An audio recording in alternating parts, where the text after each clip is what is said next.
All right, the room is open. People are coming in. I like the ones that get here early because they can't, their week was not complete without our intro. That snappy theme song, how could it not be? That's why I showed up. Just for the Dale, theme. Dale, if you want to create a new theme song for us, go right ahead. Ooh.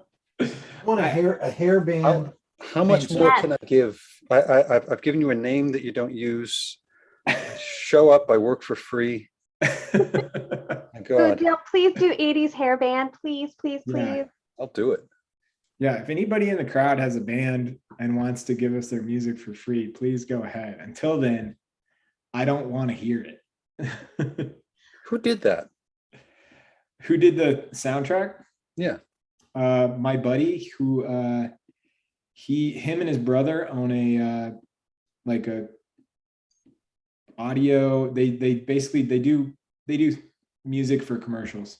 Oh, that's cool. Yeah, they're called Primary Colors, the Billin brothers. I know a lot of successful brother duos. Huh. Yeah, the photographers. I'm fascinated by the whole. But you know what? Funny story about Primary Colors. Little Caesars Pizza did a competition and they said, send in a jingle. And if we select your jingle, you'll get a year of free pizza. And What? Dan Billin, or Sam Billin, who owns a jingle company, Oh my God. submitted a song and he won the Little Caesars contest. And so That's good. He hasn't paid for pizza since, I don't think. So Does he like order pizza for everybody? He's just he was on the like, news and everything. It was really I'll give you a fun. pizza. And he had his daughter help him write it. It was very sweet. Oh, that's cool. All right, we're gonna get going. Well, I'm glad he won. Yeah, I know that would be.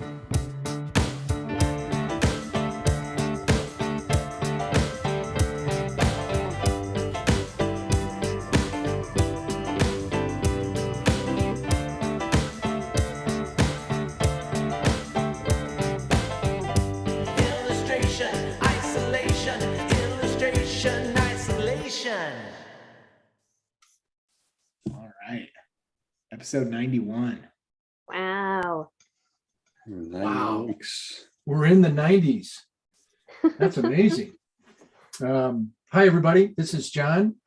Welcome to Illustration Isolation. I'm here with Bill Cobe, Cassandra Loomis, Dale Stefanos, and Timmy Trayvon. Thank you all for joining us. As Timmy mentioned, this is episode 91. I can't believe we've done this 91 times. It's like Gilligan's Island. Yeah. Or Groundhog's Day. The Groundhog Day, yeah. Trying to be So, welcome everybody. If you're new to us, we do 3 poses every episode. I'm going to show you tonight. We're going to be drawing from Nightmare Alley, which is Guillermo del Toro's new movie.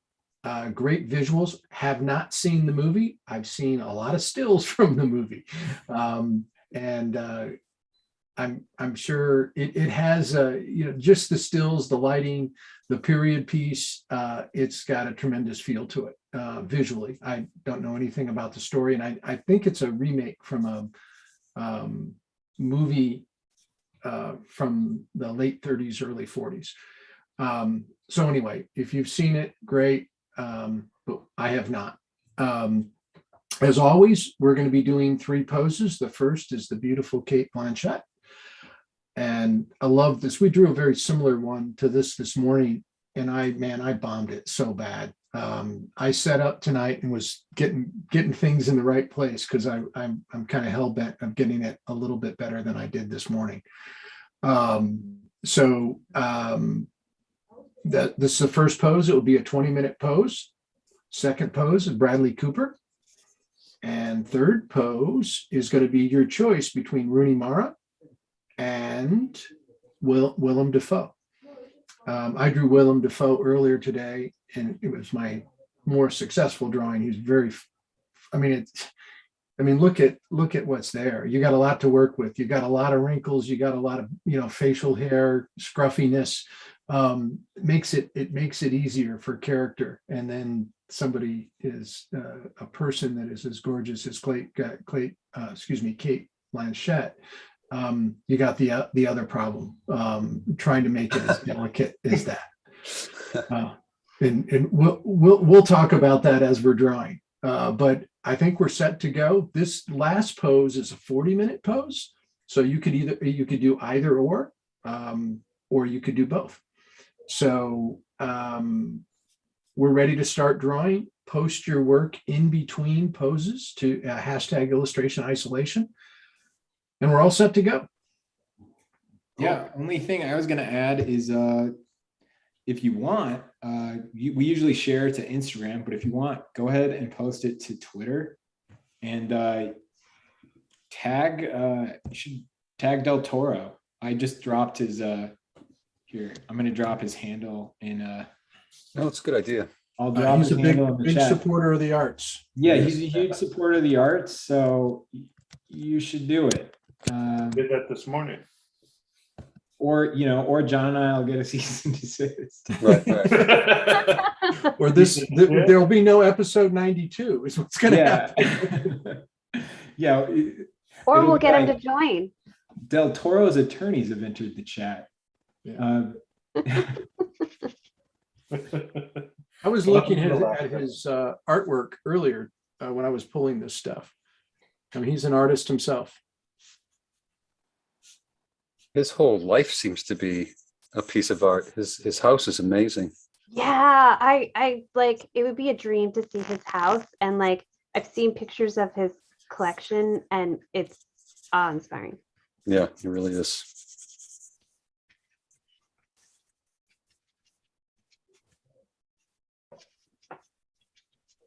All right, so you haven't seen this. Has anyone seen this movie?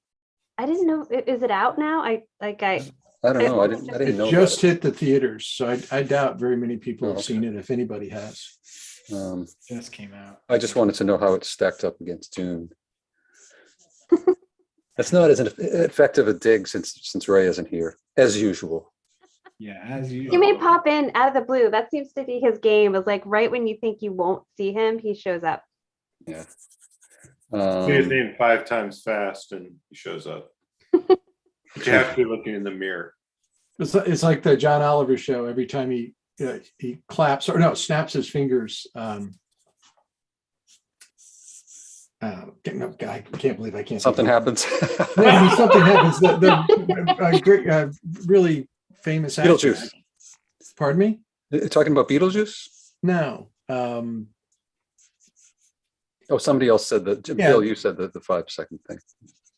Yeah. Brad Pitt's counterpart, Section 11. I can't. Great looking, but Clooney. George Clooney? Yeah. And so George Clooney shows up every time he snaps his fingers. It's pretty funny. Somebody was just asking if this is your first time joining. I just dropped a link to the photos we're using in the chat. So grab them there and start drawing.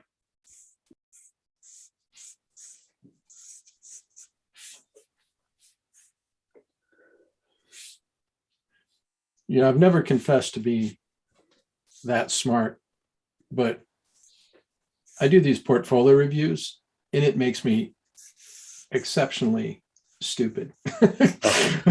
You do a bunch of them in a row and it accelerates the stupidity. I'll tell you that much. Oh, come on. How can you even have a conversation after that? I mean, How many have you done in the past week, John? Well, it's been pretty light so far. I did 5 reviews today, but Monday I got 16. Wow. And how long do you take for I each take one? between 30 and 45 minutes. Wow. Well, having gotten a portfolio review by you, I would say you do a very good job. I can understand because it's a lot of brain cells on every single person looking at different art and different people. Yeah, it's hard. It's different for everybody. You know, you gotta try to, help the best you can, point people in the right direction.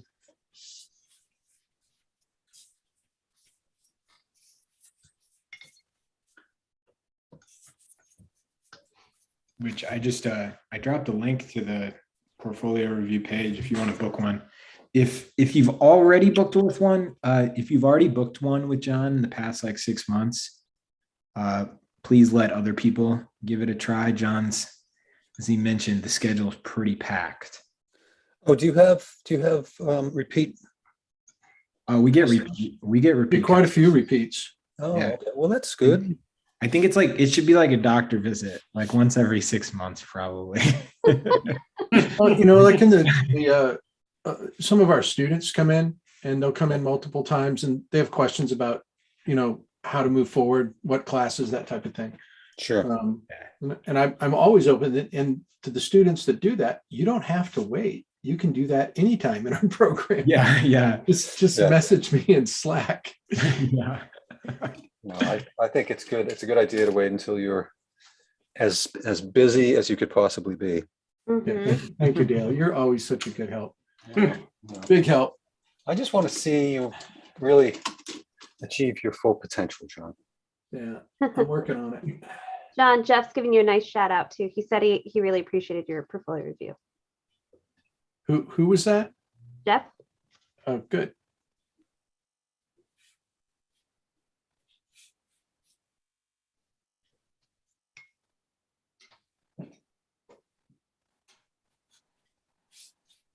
So I got into this like Virginia artist show like a year and a half ago, but it got delayed because of obviously the pandemic. But it's back on. So tomorrow I'm driving the piece down to this museum, but I'm excited because at the same time, a show of Ruth E. Carter is going on, and she's done the costumes for like Black Panther and Coming to America and a bunch of Spike Lee films. And it's going to be a show of just a bunch of her costumes. Oh, Oh, awesome. wow. Oh, that's cool. We should have a Ruth E. Carter night.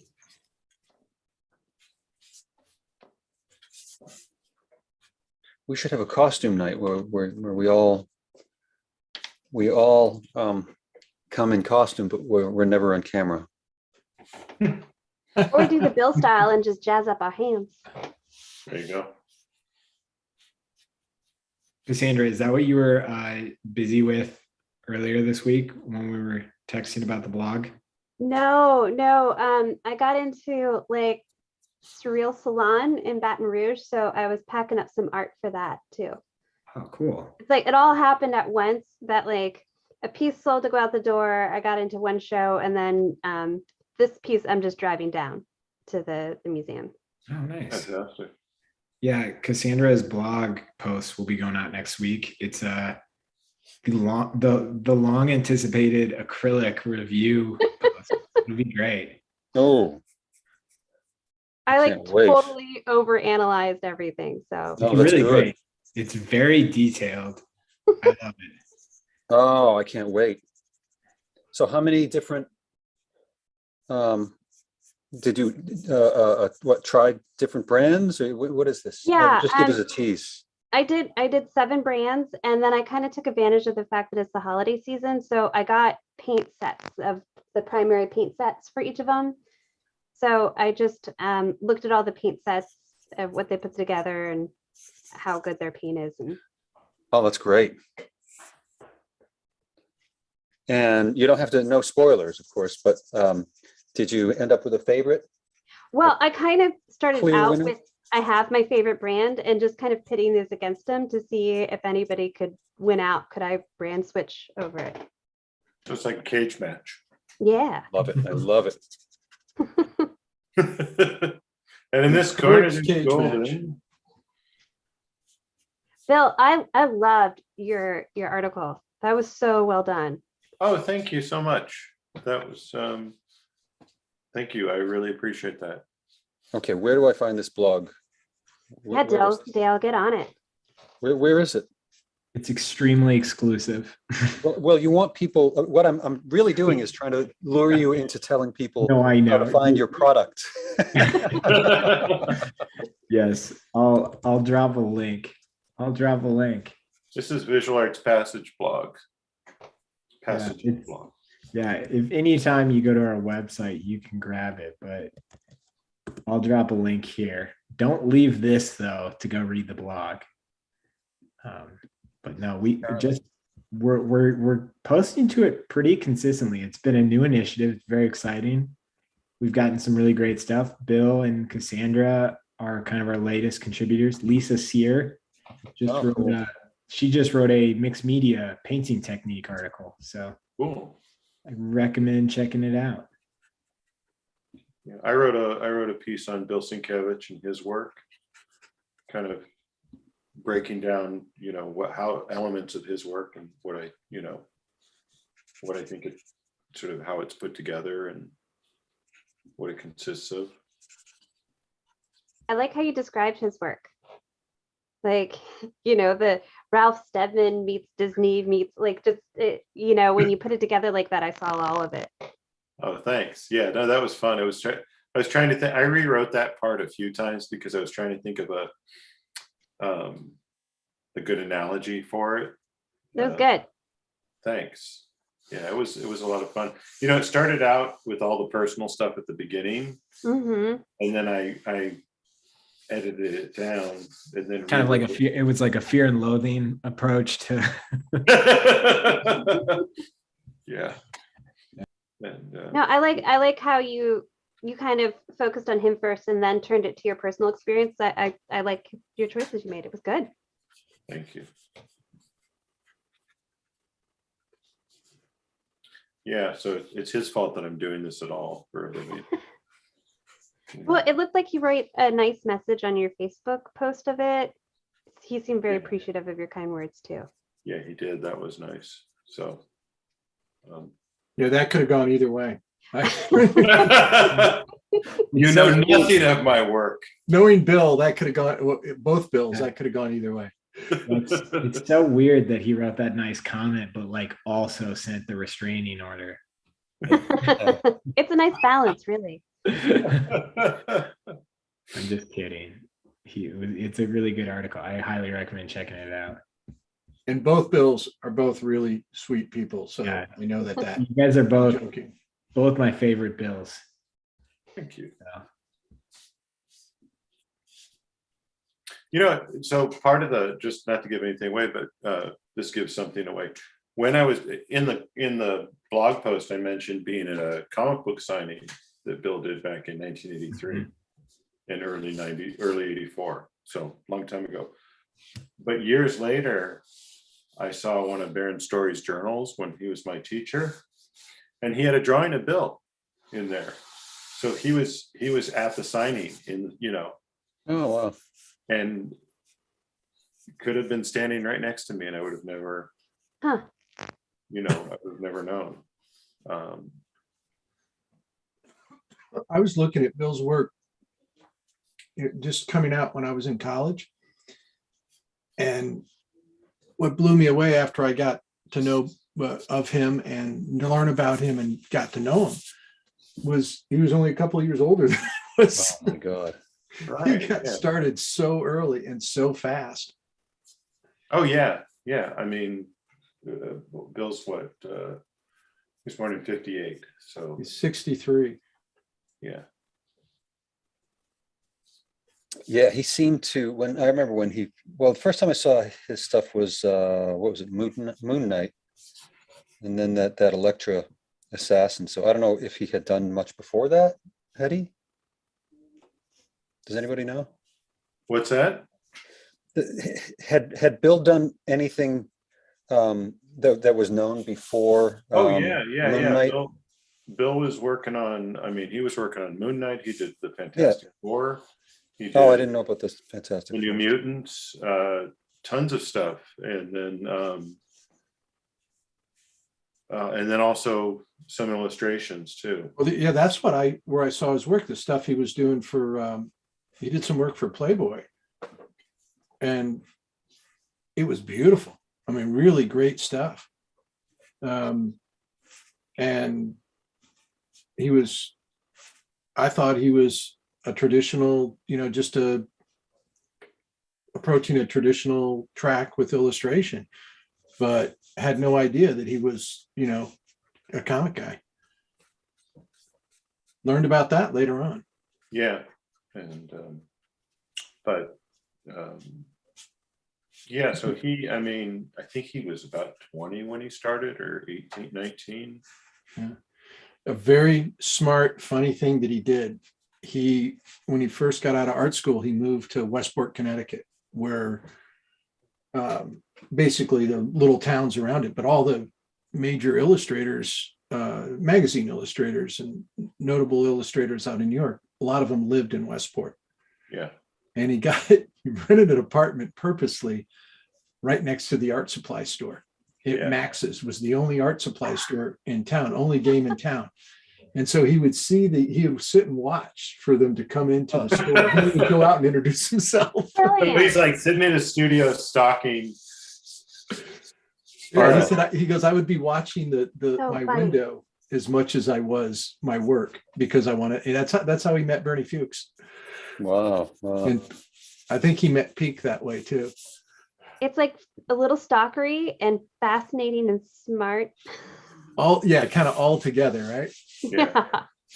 But wait a minute, Bob Peak would go to the art supply store? That just seems crazy to me. Like, okay. He went to Max's. It was the best game in town. It was a good art supply store. Jeez. Well, I guess, yeah. I mean, it makes sense. That was the world back then. But that's like, I don't know. To me, that's like Jimi Hendrix going to Buy a the guitar. guitar shop for some Center. strings. It Yeah. doesn't really make sense. But But I remember Bill talking about that. There was a cartoonists community and comics. oh yeah, community, huge.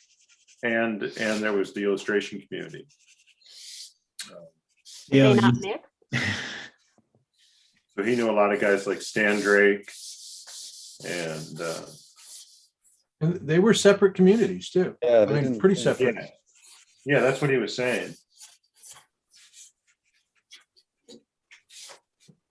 So.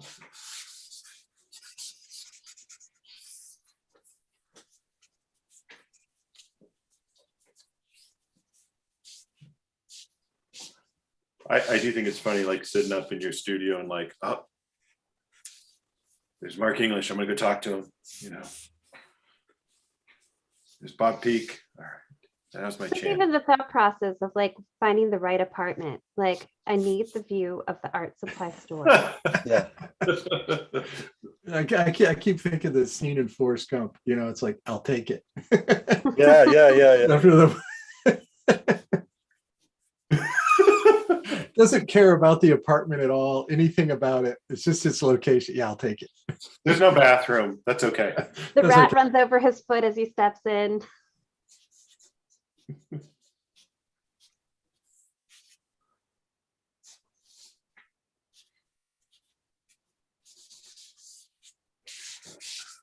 Dale, I was seeing that Don't Look Up comes out on Netflix this weekend. Is it this weekend? Yeah, I think, Oh, is it cool. out today?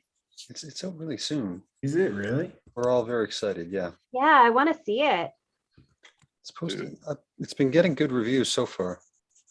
It comes out tomorrow. Oh, is it tomorrow? Yeah. Oh, that looks good. In fact, the Rotten Tomato review score for it is, I think, in the perfect space.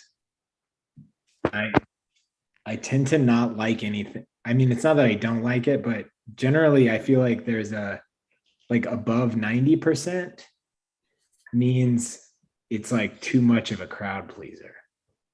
Oh, really? You're funny, man. You're funny.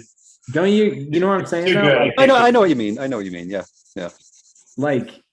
like some of the most iconic movies ever are like in that 60 to 70%. Yeah. That's true. Yeah. But aren't those the people pleasers, really? Like, I feel like the 90%, unless it's animated, that can get up that way. But like, I feel like the 90% are the critically acclaimed, but the people pleasers are lower. Right. I don't know. There's a lot of Scorsese in that 60 to 70. The critically acclaimed. Yeah. I mean, and it also, it changes over time too, because people do like reviews of old movies and they kind of, I think, have like leveled off. But no, there's a lot of iconic ones that you're like, oh wow, that's kind of low. Yeah. What's funny, I mean, I mean, that's a good point. Have you looked at the most successful list put out by the most successful movies put out by Rotten Tomatoes? I like Rotten Potatoes. Yeah, that's even better. It's I'm wonderful. telling you, I got a severe case of the stupids going on here. I So- gotta get on that site. Rotten Potatoes is brilliant. Because do you know what? Have you smelled a rotten potato? No. Oh, No. well, this is grocery store experience. It's horrible. It is a horrible, it? horrible smell. Yeah. Oh, yeah. I think any rotting thing, pretty much, I expect. No, some of it's not so bad. Like oranges, not so bad. Potatoes, you have one bad potato, the whole back room smells. Oh, wow. That's Oh. apples. Oh, we this have a cabinet in our house, Cassandra, that has like what I am sure is like multi-year-old potatoes. Oh, that is cool. It's a science experiment back there. But is it just growing? Oh yeah, it's like the blob. It's just like taking over your cabinet. It It's just looks like like little it's eyes growing. peek out. Yeah, it looks like it's growing legs. Yeah, Oh, that's funny. Oh, you guys are all doing really beautiful pieces. So back to my Rotten Tomatoes critique is I feel like a really, really great movies usually say something. They kind of have a thesis at the core. And I mean, especially, yeah. And a thesis can be kind of divisive, Yeah, yeah. So when a movie comes out and they're like, it's the best drama of the year, it has 100% on Rotten Tomatoes, I'm kind of like, sounds like it's not telling us anything we don't already know. Oh yeah, I So- feel like I'm let down when I hear a review like that. I don't want to go into a movie hearing that it has that kind of review. Yeah, but Do you Yeah. do you guys put do you put a lot of credence into how a movie is reviewed? Like do you follow certain reviewers? I don't follow specific reviewers. I think that would be better than using a tool like Rotten Tomatoes, though, to find a reviewer that you're like, oh, we're usually on the same page. That to me Yeah. feels safer, specifically like if you were like, oh, this guy, this gal, like they review sci-fi like closely to how I feel about it, Well, I guess I don't mean that as much as like I really enjoy criticism, the writing form. Uh-huh. And I like to see how people think. I don't really care what they think of a movie, but a lot of times if you have somebody who's really smart, A.O. Scott or Uh-huh. somebody like that, it can give you, it's like when you read really good writing and you think, that's exactly what I thought. And it's like, well, no, you really didn't think that until you read it. You just agree with it. You know what I mean? Like Yeah. really, really good writing can do that. So I enjoy critics, a good critic's writing, but it seldom has an effect on, like, I don't care whether I agree with their opinion or not. It's just, I like good writing. Right. But sometimes, you read something and it sort of coalesces, kind of takes ideas that you might have and puts them in a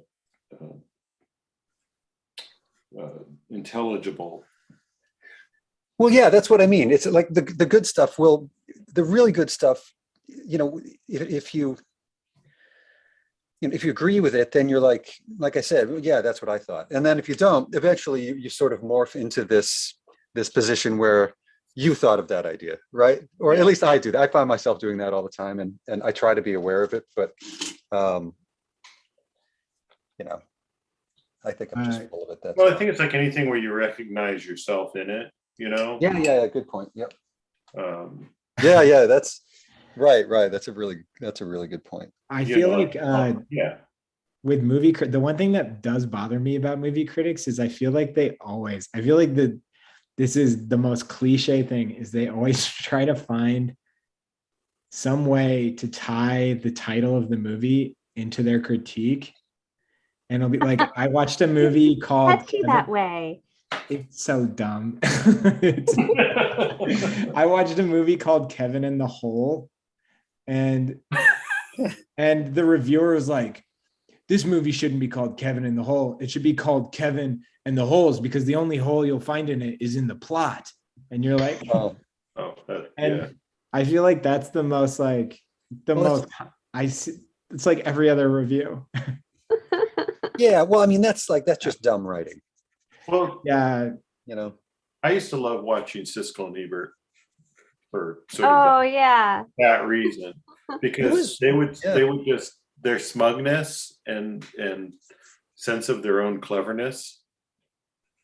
Yeah. know? Yeah. It was It- very tongue in cheek. I don't know. It was appreciated from them. Yeah. Yeah, and then they would just go at each other, Hmm. and apparently they were really good friends too, so they would just, but watching them go, no, you have no idea what you're talking about. That's completely stupid and off base.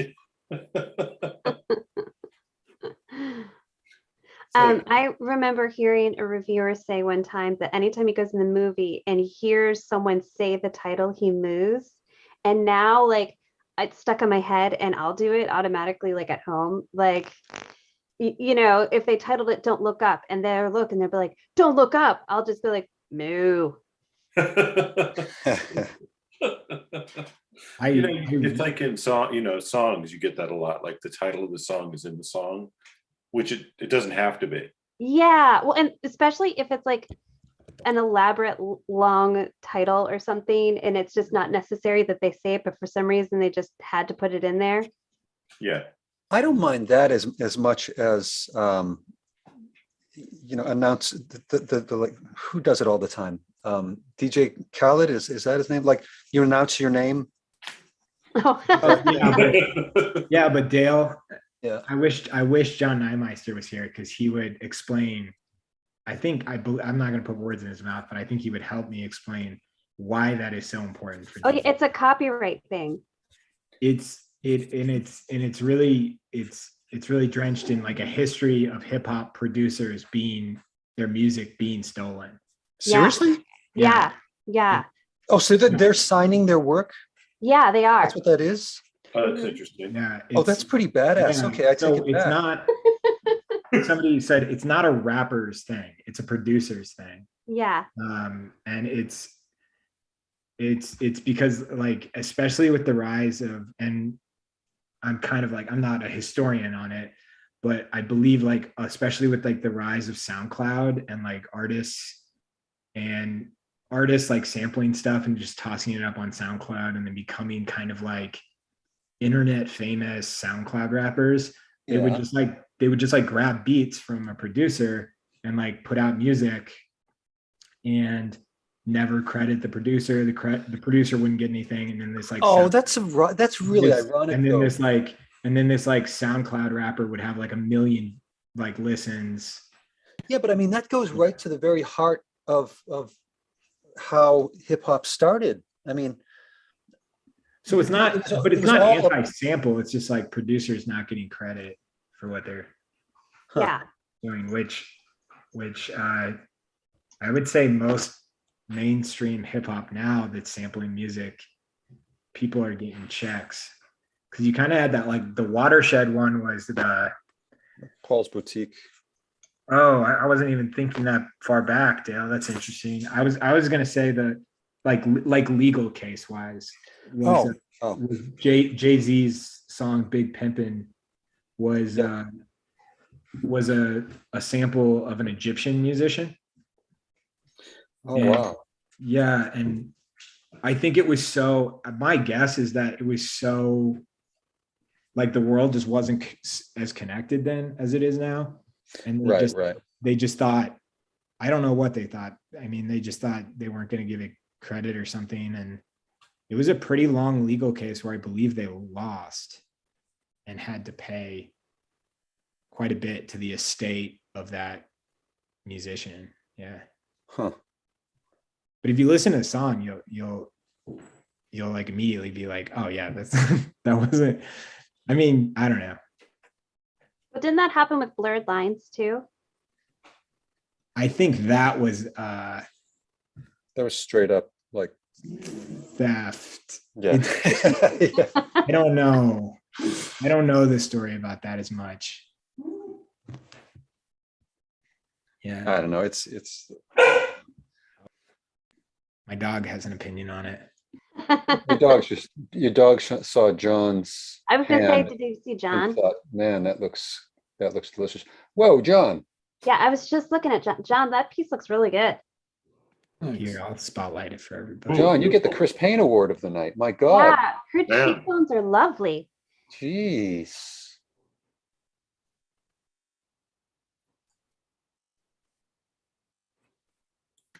Wow. I drew Kate once today, and I was like very unhappy. Oh, Right, crash and burn. And I was like, I am not gonna do that again. Oh, And that's you beautiful. have not, man. That looks great. Yeah. Wow. Changed materials, changed paper. What were you using this morning? I was using Timmy found our old, a stack of Academy paper that I've been using for years. And I drew with that this morning. It's a much smoother paper. And man, that thing just started to get so slick and polished, and it was a train wreck. So you Oh, just new- couldn't do the- anything else with it? So I The wanted newfound to, paper was a wash, John. well, I'll get back to it. Oh. It's just that it was a kind of a shift for me. Yeah. And I didn't shift very well. I was really excited when I found it. I was too. I love that Yeah. stuff.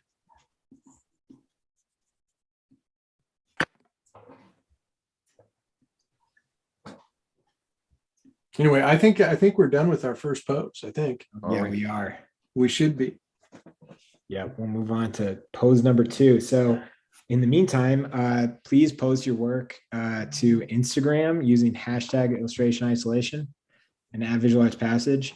I'm pretty sure John's going to stick around. John, are you planning on staying the whole night tonight, or are you going to drop off? Gonna blow it up.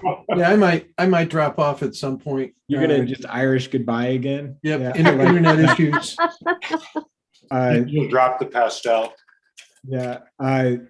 No, we'll check out all the artwork at the end of the night. So please share your work. Also, I think it would be fun. I think you should share it on Twitter and tag at RealGDT, who is Guillermo del Toro's account. He's a big fan of the arts. So I haven't joined Twitter yet. I feel like it's on my list of things I'm considering. Oh, Timmy, why? Timmy and I know one of our Academy instructors that Guillermo has shared and then actually hired them, but shared their work several times, and it made a big difference in her life. John, we know multiple people because Well, the first one that really happened was Natalie. yeah, Natalie Hall's work was in The Shape of Water. Yep. In what fashion? What do you mean? It was, so there was a character who is like figure drawing the creature from the lab, and her drawings were selected as that. Oh, that's super. There's got to be a term for that when, like, I don't know. Yeah, her drawings were used as props for the film. So That's so cool.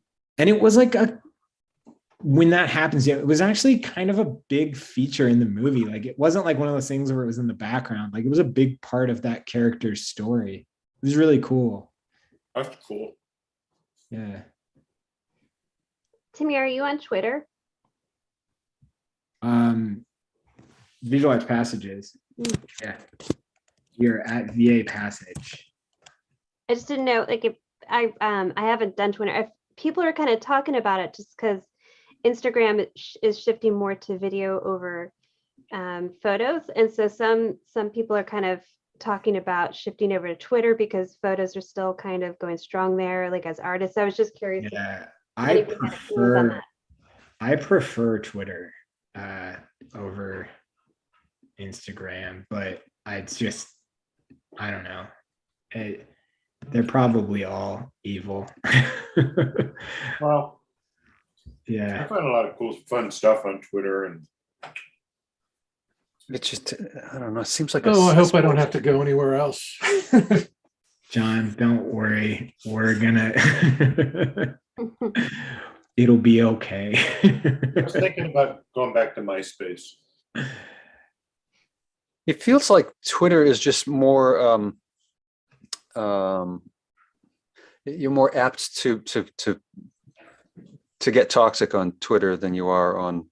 That's what I was wondering. I have no opinion. I'm not leaving one for the other. It's just more of like, I would say that I disagree with that. Yeah. Really? oh, really? Oh, over so wait a minute. You think Instagram is more toxic than Twitter? Well, we're using a pretty vague term, which Well, is the toxicity. opportunity for, just for trolls to just descend. Okay. So I would say that if you're talking about the dissemination of false information, I think that Facebook and Instagram take the cake. But if you're just talking about like people being mean to each other, I think that there's pretty much an even balance of that across those platforms. Even on Instagram? What? Even on Instagram? It's funny. We're artists. Yeah, I feel very And- lucky. I haven't seen much of it. Yeah, we don't like we don't do You don't read anything, you just look at the pictures. exactly. I would say that if we're talking about like toxicity, I think that I'm shocked that Instagram releases the filters that they do. What do you mean? What filters? The filter, like the beautification filters and whatnot. Oh, You know, you know what? I've just exposed myself as I'm ignorant, man. I just Yeah, post I just pictures post art occasionally. too. And, I don't really use any filters, so I'm Yeah. not aware of the Well- filters either. well, like I get what everybody's saying. Like, yeah, like Twitter has a lot more like, like thread, like same with Facebook. Like they have like threaded anger, right? Like put it this way, because without naming names, really well-known people yeah. haven't gotten banned from Instagram. You know what I mean? Yeah. So Yeah, but if you've been following the, like today, Yeah. what was going on in Congress, they had the CEO of Instagram in there, and they were questioning about what happens with shaming people, what happens with especially teenage females, yeah. Oh, yeah, we need to protect. and it's pretty awful. Yeah. Yeah. Well, This I will I'm gonna go ahead and say this is like one of those. I'm just gonna preface it. This is a very sensitive topic. Yeah, I agree. And We I- should all be aware that we're wading into it. But that's not to say we can't talk about it. Well, I think I mean, with respect, I thought the topic we were talking about is Instagram more toxic than Twitter. Yeah. I'm not. Sure. I'm really Sure. talking about. No, the you didn't. merits No, of- I'm not trying to say like off limits. I just was like, I don't know. It probably really depends on your bubble Yeah. and the bubble that you have in those places.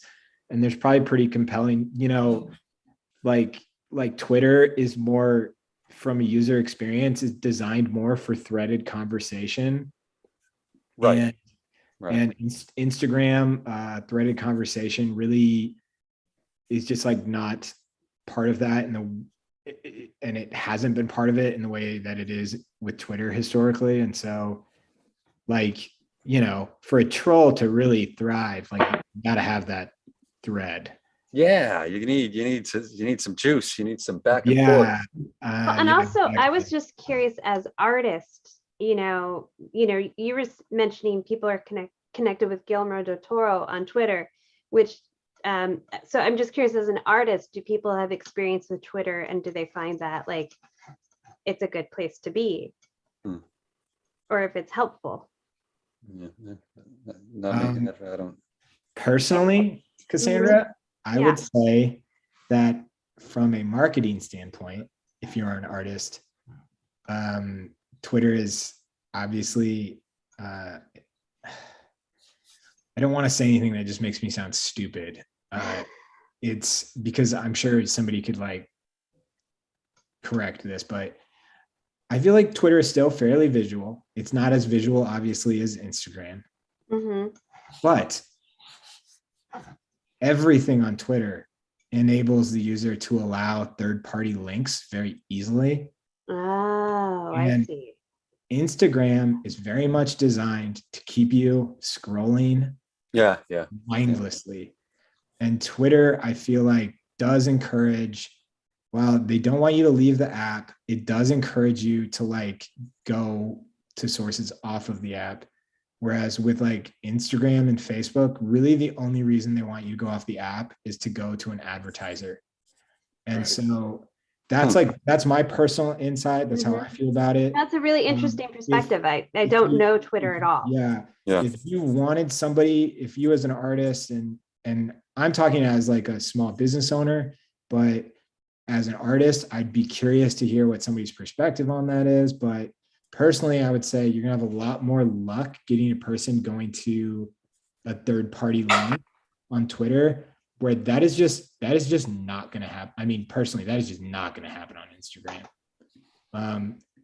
It is not coincidental that Instagram makes it so hyperlinks don't even get no links are clickable on Instagram unless they're in your bio. Well, you can in Yeah. your story if you have over 10,000 followers, but not before that. Really? Yeah. Yeah. It's Wow. absurd. So like a lot of galleries, they work hard to get over 10,000 because then they can have like links to the show that they're offering and links to art that's being sold. Yeah. Hmm. Uh-huh. I also, I think of all of the social media villains, I felt like Jack Dorsey was like the least evil. They're all pretty evil. Did you see on that topic, to make it more funny, did you see the photo of Jack Dorsey from his first day as CEO of Twitter and his last day? No. Oh no. Was he just a mess? Oh my God. I'll see if I can find it. It's really funny. Just to lighten the mood, we're gonna look at how much Twitter destroyed Jack Dorsey. Like looking at the president before and after. Yeah, well, it makes That's what I was Yeah. just thinking. That's what I was picturing in my Yeah, head. everybody said it makes Obama look like he was like working at a theme park. It was it makes it look, Jack Dorsey's first day and last day is pretty bad here. So Cassandra, I know on like like in terms of the art stuff, I haven't had a lot of interaction, but if I comment on something, Mm-hmm. I'll get a lot of that somebody else has posted. There's a lot of interaction there. The only negative experience I've ever had on Instagram was when I commented on a drawing that Steve Brodner had done of Kyle Rittenhouse, and Mm-hmm. somebody started attacking me, telling me what a hero Kyle Rittenhouse was. Oh, And so I just had a few people I had to block. goodness. Yeah, so anyways, yeah, I don't think anybody, I mean, I know I'm not trying to, I think here, let me see if I can share this. But Okay, for lighter information for people, because I know some people joined because they wanted to unwind. Okay. Okay. Oh my God. wait, show the before Oh. picture. I'll do before again. Wow. Oh. I saw that photo earlier And it was about 2 inches tall, and I thought it was like Peter Dinklage dressed up for a role or something. No, Oh, pretty rough. Pretty poor rough. guy. poor billionaire. Yeah. Yeah. Well, it's like Howard Hughes, you know? Yeah. Does anybody have any art questions, by the way? Please feel free to ask questions, or we're just going to continue to ramble, which is fine. But Cassandra, you know, if you've had success on social media and sharing your work, then I mean, what do you have to lose by trying another platform? Well, I'm curious. I'm trying to, social media has been really helpful with my art. I don't know how much I want to have and stay in have a healthy balance. Right. I already try to limit how much posting I do. I don't want to do too much. I don't want to make my art about posting all the time, but I do like the community that I found on Instagram, and I'm starting to get to know TikTok better. And I feel like the community there has been really nice and kind. So I was just curious, like how it is with Twitter, because I've heard some rumbling from other artists that they've been having some positive experience just being able to post images that way. But I just didn't know what to think one way or another. So we've been completely unhelpful. No. I actually have just thoroughly enjoyed the conversation. I think my drawing looks more like guy who used to be on 90210. Here, This is a drawing, doesn't matter. Cassandra, this is what I would say is get Twitter and then audit like how you use it Mm-hmm. and your mindfulness while you use it. Yeah. Compared to your mindfulness using Instagram. And I would say that especially with Instagram and Facebook, I think that, and I mean, in general, all of them really, mindfulness is just out the window. Mm-hmm. You're really like scrolling mindlessly. And That's a really good point. And I think that as far as like business tools, I think these platforms are given way more credit than they deserve as far as getting you in front of people and like it actually mattering, like really getting you in front of people in a way that is like meaningful. Mm-hmm. Mainly, So what form of social media is most effective in your experience, Timmy? Most effective? Yeah, I think it's so case by case on what you're trying to accomplish. It depends on who you are, If you were Dale, if you were a dancer, TikTok, right? I mean, like it just depends on what your goal is. Well, for Visual Arts Passage, what's the most effective avenue? I mean, I don't want to give away the gold. What if Bobby Chu's listening? I'm just Oh my God. I think Bobby Chu is doing just fine. Yeah, I think he's doing just great too. Yeah. I don't know. As a matter of fact, I think you should go ask him what he's doing. I know, no kidding. No kidding. Honestly, all the social is great and everything, but like ultimately it's all about like when we actually connect with people and when we actually have like meaningful interactions that are not mindless. And so like, yeah, but how do you get them in? What's the best? I mean, I think by far, what's the best way I don't know, but John's portfolio reviews, I'm sure, are the most effective tool you have. But getting to that, what's the best way to get to that? Oh, just I think everybody here probably clicked on a link from an email to get here. I don't know. That's amazing. I mean, it's complicated. It's different for everybody. Yeah. I think anybody that like were to tell you like, oh, you got to use this app. Somebody said they found it through Instagram, Twitter, Eventbrite. Oh, wow. Yeah. I mean, it's all over. And there's like little tricks, but like, if you're an artist, like I am not an illustrator, and the amount of work, you have to put in to keep up with the social rules that govern like who gets seen and what gets clicked. I think it's too much work. I think you are better off focusing on being a great illustrator. I'm so glad you said that, because that's where I always land. I think it might not be overnight success like you could get with Instagram or, like tonight, Devin LeBlanc is going to get retweeted by, Guillermo, and, he won't ever come back to this again because, right. Devin. He's Well probably done. going to forget about us. And I've thought that of Devin quite a bit, actually. Yeah. I thought he would do that. As soon as he got success, he would just take off and run. He's been waiting for this one. Yeah. And then when I'm trying to sell his paintings that he gave me to pay for my kid to go to college, he'll deny that he ever made them. And be like, those aren't originals. Yeah. Just teasing you, Devin. We're picking on you because you're good. Yeah.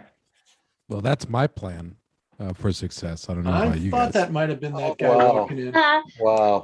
The man I from totally Buffalo. called it. They said you weren't going to show, and I said you show up unexpectedly when you really don't think it's going to come.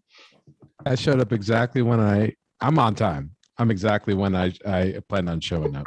Awesome. I was hoping that Ray would show up so we could just talk football for a minute.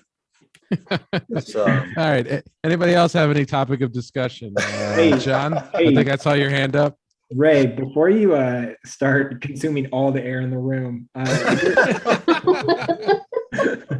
your mic, Cassandra. your mic is bad again. Yeah, dude. Wow. It is? Okay. Yeah, Hold on one it second. is. This is so You're out embarrassing. of practice, man. This What? is so embarrassing. He's using the old live brush rig, probably. How about now? Is that better? Much better. Yeah. Okay. It's this dumb NVIDIA session. Cassandra, I want you to next time. I want you to start a stop clock to see how quickly they all pounce on me. I believe it was 5 seconds. I didn't really Oh. need that. It was immediate. Okay, it's a little slow. It's a little slow for them, average wise, a little below average, but that's Ray, about I right. just welcomed you. That's all I did. That was my nickname growing up, Ray. A What? little below average. Oh, I'm highly entertained. You see, but John, softened me up by welcoming me, knowing full well that Dale was around the corner about to Ready to blindside pounce. me. Yeah, ready to pounce. I knew So how's everyone doing? there was some Boston attitude in the room. I didn't have to do anything. Oh goodness. How are you, Ray? I'm doing well. Busy. We just we had the last day of classes today, and well, we still have finals, but so it's been exhausting. And I just put the kiddo down, and now I'm here. Awesome.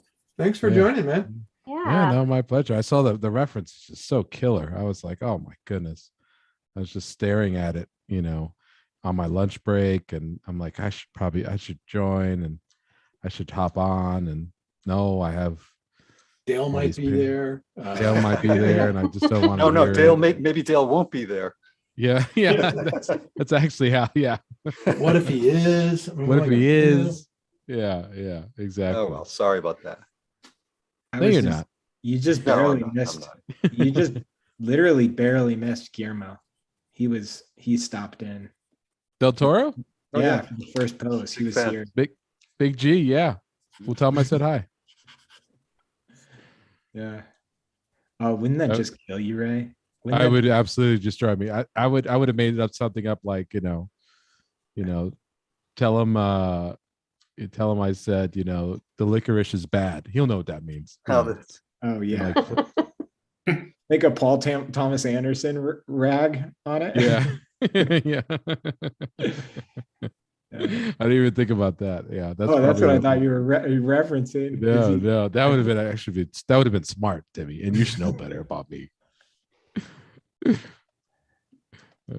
Like, no, Not I'm having Cassandra. pizza tonight. Yeah. Yeah, that's better. That's much better. Okay. So I didn't mean to suck the air out of the room. Jeez, I didn't know I did that. No, I was doing a good job of that. And I was glad you showed up, actually. You actually saved us from making sure we didn't like go down a path talking about social media. So Oh, okay. Was Dale considering No, Cassandra on- was I wondering did about it. Twitter. I did it. So like you saved me because I wanted to know if Twitter, like there's been talk about Twitter being a place that some artists are, posting more because it's still, photo forward instead of video forward. Mhm. So I was just curious to know people's experience about it, but I'm not going to reignite this conversation. We can talk Oh, about. okay.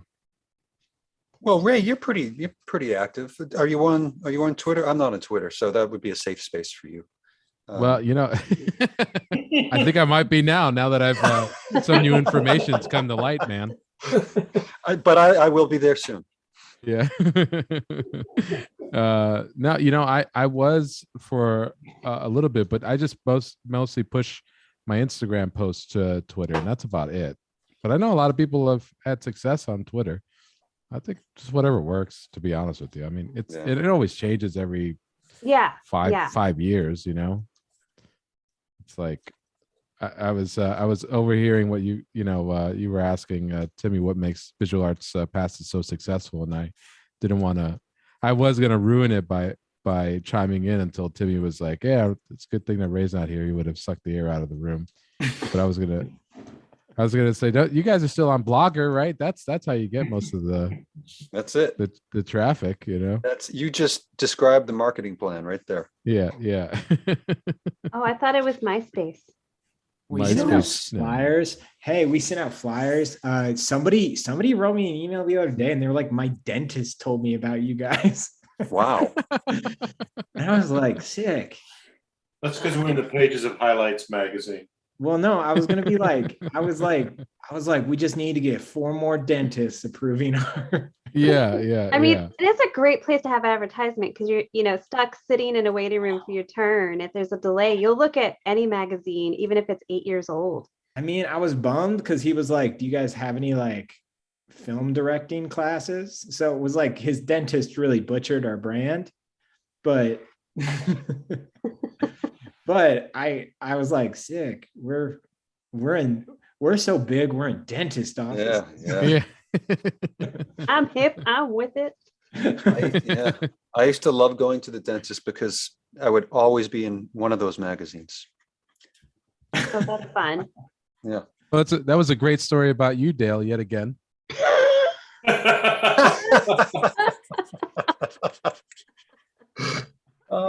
Me. Oh, that's awesome. Oh my gosh. That's so funny. Bring some of that Buffalo heat. No. God. Oh, I forgot to mention, we do a lot of yellow pages. Yes. Okay. Yeah. I can't wait to try to explain that to my kids. Oh my God. Well, I used to play basketball with somebody who worked as an ad seller for the Penny Saver. And I'm like, they still have that? He goes, "Oh yeah, man. I made a huge sale today." I was like, wow. I made a huge sale. Huge sale. What is a huge sale for the Penny Saver, do you think? You know what? I didn't even ask. 20 I bucks. was like, yeah, probably. I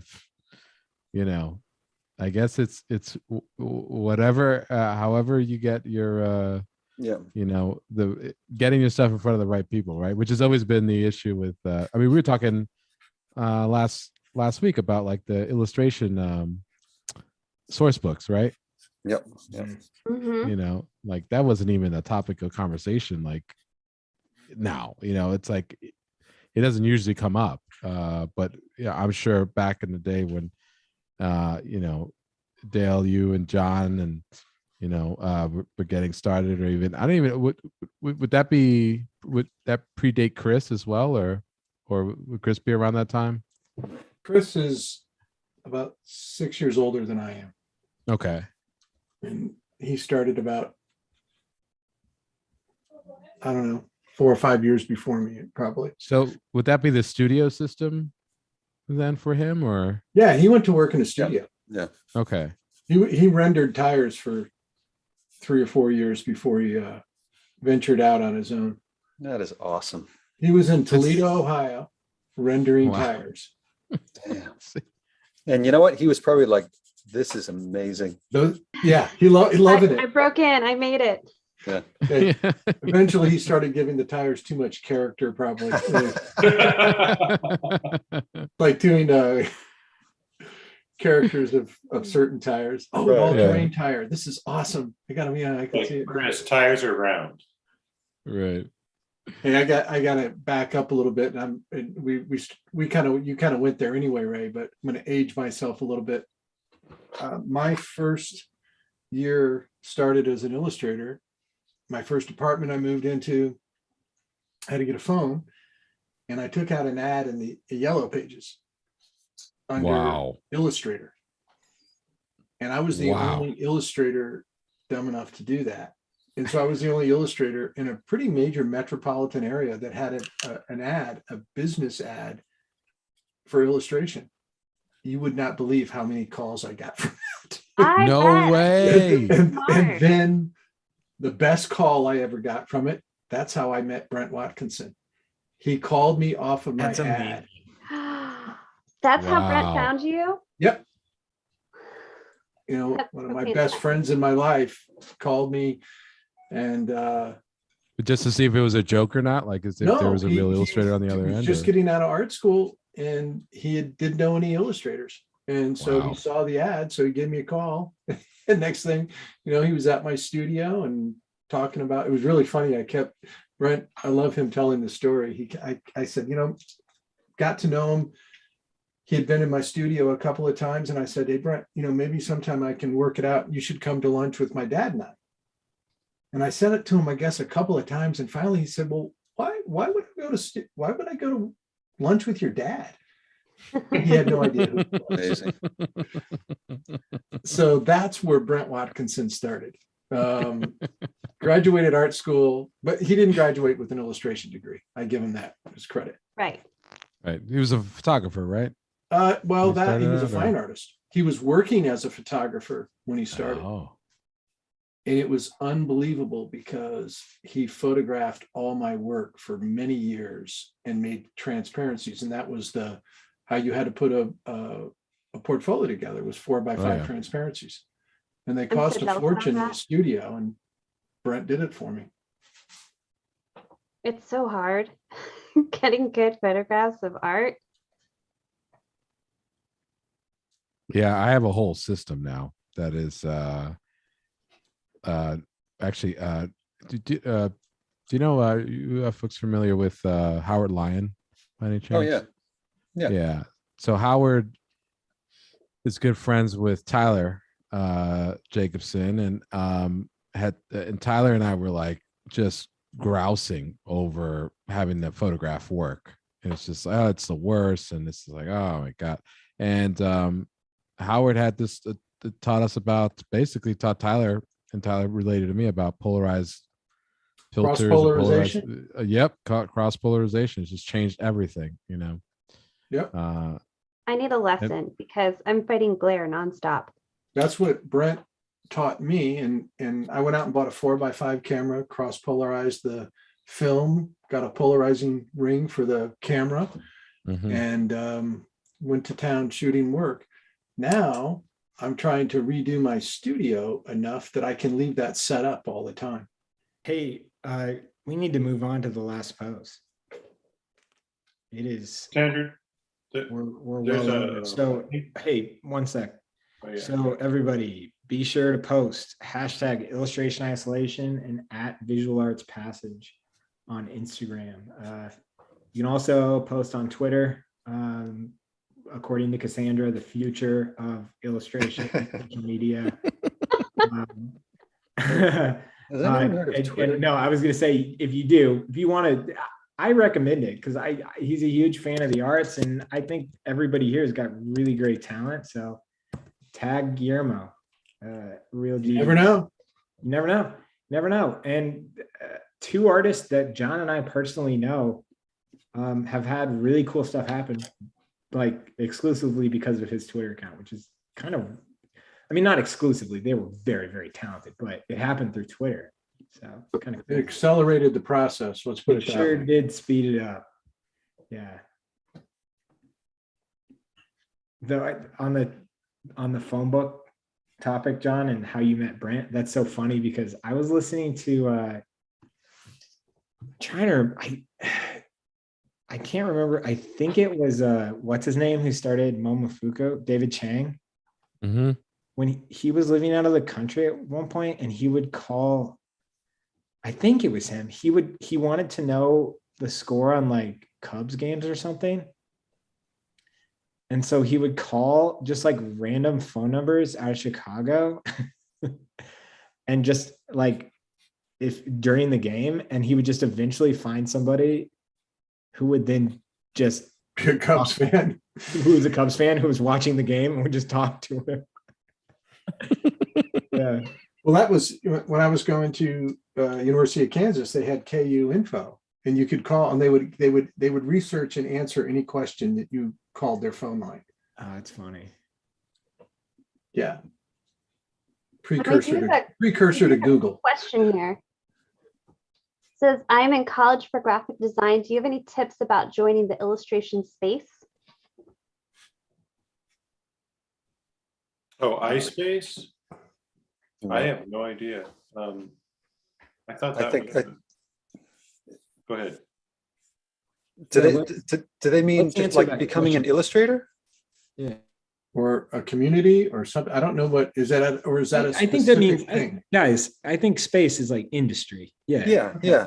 Yeah. Well, you're Right, gonna- Catherine, if you can elaborate for us, that would help because we'll just pick what we think you mean. Becoming an industry. Okay, yes. Yeah. John, you deal with this every day. Well, there's three things you got to have. You got to be good. You got to build a really solid understanding of skill and craft and learn the process of the industry, the working process of the industry. That's one. Two, you have to be able to understand how to ideate, meaning identifying and solving a visual problem, a mechanism for that. And the third thing is you got to understand the industry really well. And that's actually the thing that I am amazed that I see most people lacking. And it's something that should be at the forefront. It's like, why do you want to do this? Who are the artists you follow? Who do they work for? What are the venues and art directors? Learning that is really, really important. And it will help you identify your path by looking at how others work inside the industry. Hope that makes sense. That's about it, really. And you got to be you got to be good. That's right. It's Gotta get- competitive. Got to get good. Yeah. And it's more than getting good. It's like I always tell people, that's like the students I see that focus on portfolio that's wrapped around like just skill and craft, where it's about being polished and slick. An emerging artist, why I think that's such a big mistake for an emerging artist is that you're nowhere as good as the people that work in the industry when you start. I mean, to compare like somebody coming out of school or just starting in the industry to a John Foster or a Donato Giancola or a Ray Bonilla or a Dale Stefanos, it's useless, and your work will look subpar against it.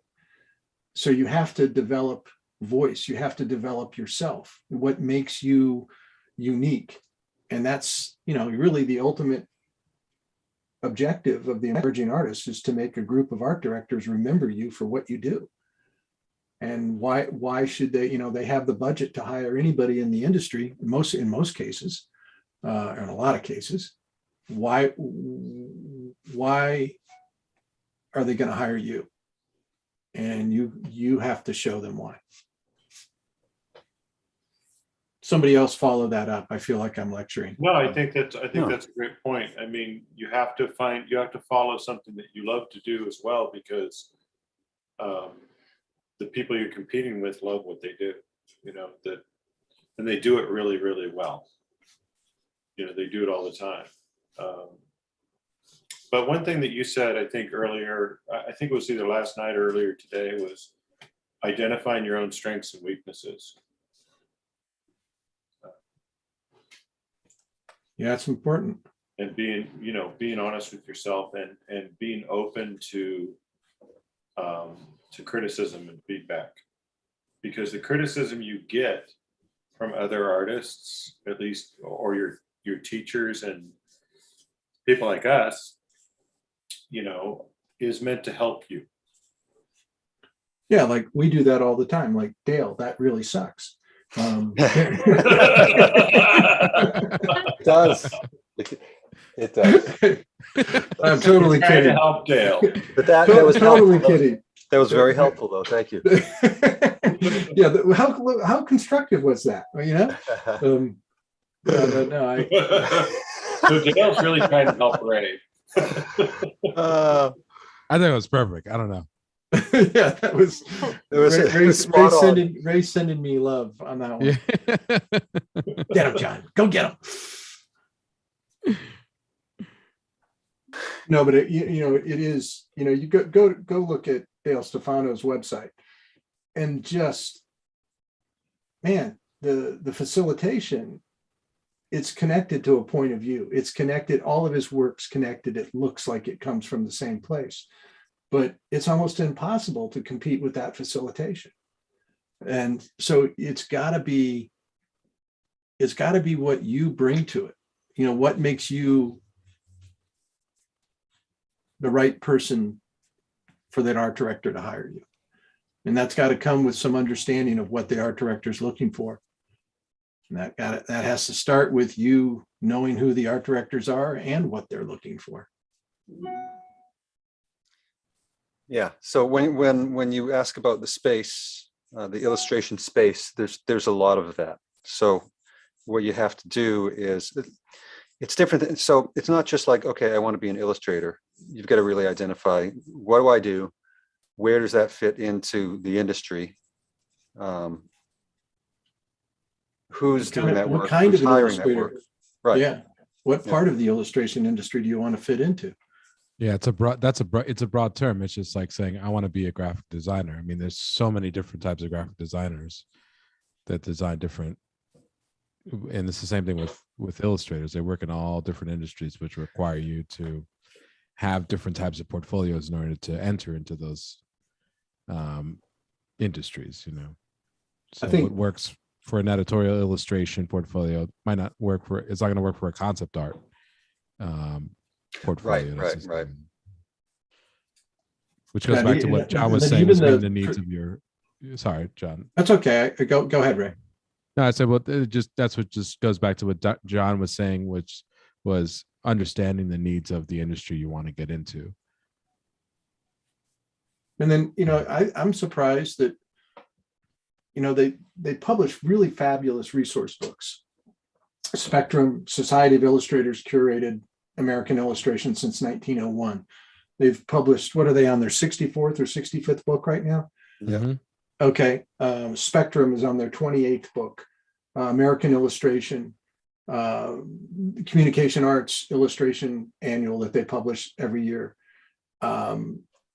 Those books are resources originally designed for art directors to find talent. Right. And there's a great explanation of the industry. In those books, you can see who they did the work for, the beautiful images, the name of the illustrator, and the name of the art director. And it's, I think it's a real mistake that you don't follow those. Those are, the Society of Illustrators was like my Bible for 4 or 5 years when I got out of school. That's all I looked at, because it was different then too, because it was pretty much the only game in town. But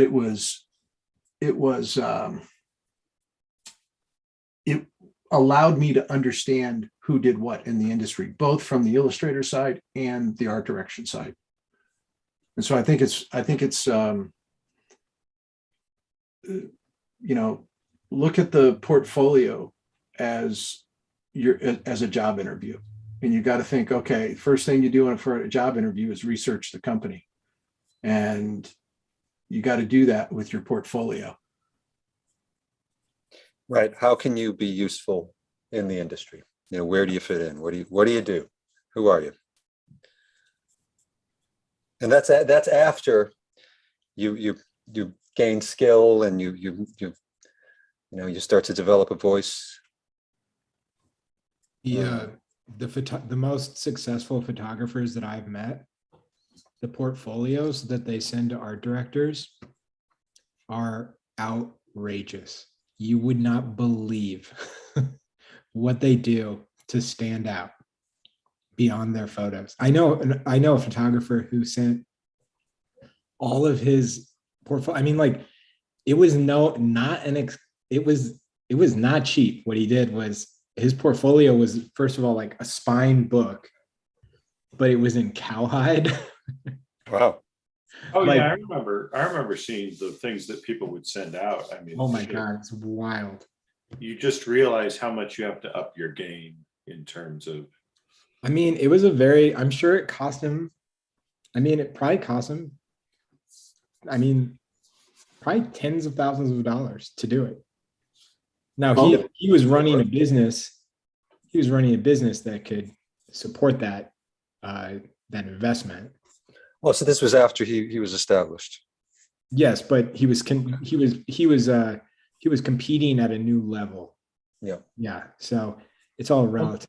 Timmy, that goes right back to what I was saying is, how do you make yourself memorable? Yeah. And that's the job of the emerging illustrator or artist, is to make themselves memorable to the audience they want to work for. Yeah. So the first thing you do is establish your audience. Who are the art directors? Who are the people I want to work for? And then make work that is, what, number one, functional for what they need. You don't want to be sending, editorial work to somebody that's doing character design somewhere. Yeah. The one thing that I've noticed, because I've overheard a lot of conversations with art directors, and then I hear it from, it's not completely parallel from the photography world, but I think it has a lot in common. Is one thing I would say is art directors will all say what your portfolio needs to do to get work from them, that specific person. Yep. I would say anybody that gives like general terms for, if you want to get work, you have to do it this way. It's just like you're fly fishing. You're not like trawling the ocean floor for work. That's a good way to put it. Yeah. And so like I've heard art directors say like, you have to do postcards. Art direct, it's the only way you're going to connect. And it's just like, that's true for a lot of art directors probably. But I would imagine like your best bet is like, hedge your bets, try a little bit of everything and see what works best for the industry you're interested in. Well, if you identify the art directors, follow the art directors. Learn. If the art director you want work from, if you've heard them personally say you got to use a postcard, then you better be using postcards. Absolutely. But yeah, I like sometimes you got to trawl and sometimes you got to fly fish. And, I think if you really care about working with a specific person, you should probably approach it with a fly fishing attitude. I like that, Timmy. Great art director Lauren Penapento was a guest speaker in the Studio Bridge and in VAP, Visual Arts Passage. And she said it both times. If you want to work for me, you want to show me your portfolio, you better show me covers, because that's all I'm looking for. And so there you go. She does cover illustration. She's the creative director and buys the covers for Orbit Books. And so if you want to work for her, you better know what she's looking for. And then that means also knowing the stories that she knows. Really difficult to show an art director something they don't understand, that they can't connect to. Because the first thing they're going to look for is, does this make a good illustration functionally? Does it say what it needs to say? It's I really liked listening to her. She was really good. oh yeah, kind of. Yeah, she's amazing. Amazing. John, another thing I was going to say, because one of the most, I think the most common question we've heard from students with art directors was like, should I make like fan poster art? And I have heard such divisive opinions on that from art directors. Yep. I feel like half of them are like, no, I don't want to see your like Coen Brothers like movie poster concept. Yeah, Eric Skillman said he didn't want to see Criterion covers that Yeah, he had but then done. I heard I was like, other "Whoa." art directors be like, I love it. Yeah. Yeah. So But if you want to do Criterion collection posters, that guy said he doesn't want to see those. yes, So public service announcement from Dale. Yeah. Well, no. What I'm saying is that's where being really educated about your potential client base is really super important. Absolutely. Because like you said, for a lot of other people, that's just fine. I know Irene Gallo is fine with that. Yeah, and so it's like, but it's like interesting because I think some people will hear one art director say that, and then they'll say, you never want to do that because art directors don't like it. And it's like, it's such a, I mean, well, you've got to take the scientific approach. It's like, no, that art director didn't like that. Another one might. Exactly. You know what I mean? It's also, and correct me if step in on this. This is more armchair psychology of it, is an art director is a person who is like, many of them have like defined their lives by their taste. They're picky people. Yeah. That's a good point. Yep. So like, I think the finer touches are very important. And if you can, I don't know. The thing is now, like, it's so much easier now to research somebody, see what they're publishing, find out what they're looking for, look at their history, look at their past work and understand who they are than it was 25, 30 years ago. Bill, you're like the mind hunter of you're our resident mind hunter for artists now. I like it. You're okay. So what, I went to a lot of comic book conventions years ago. And one thing that, just to kind of piggyback on what Timmy said, is that, when you show your work to artists at a convention, most of the time they're trying to tell you things that are going to help you. And art directors and editors are going to tell you things that are based on what they need, for their particular project. So, and not necessarily, so you're not going to show your portfolio to somebody who's in the industry that you're trying to get work from to get advice on how to get better. You're there to get a job, and if you want to get better, you ask, teachers or other artists or whatever. That's back to what I was saying, Bill. It's like the thing that you identify first is what's the objective, and portfolio is a job interview. I mean, that's what it's there for. And at least in our industry, it is. No, absolutely. And you got to do your homework before you make your portfolio. You got to do your homework. What needs to be. I just remember being around people in comics who would show their work to editors and then be disappointed that they didn't give any feedback. And I'm like, that's not what they're there for. They're looking for people that they can hire for their books. If they give you feedback, that's great, but that's not what it's there for.